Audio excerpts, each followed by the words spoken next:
يجهز الأرجنتيني ليونيل ميسي نجم باريس سان جيرمان ضربة قوية لإدارة النادي الفرنسي. وكشفت شبكة فوت ميركاتو الفرنسية أن ميسي يميل للرحيل عن صفوف PSG بنهاية عقده في الصيف المقبل.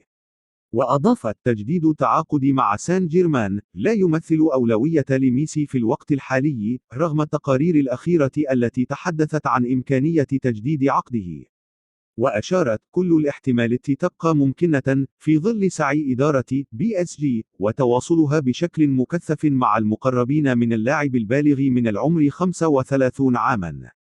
ولفتت: ليونيل ميسي لن يتخذ قرار الاستمرار مع باريس سان جيرمان من عدمه إلا بعد نهاية مشوار الفريق بدوري أبطال أوروبا.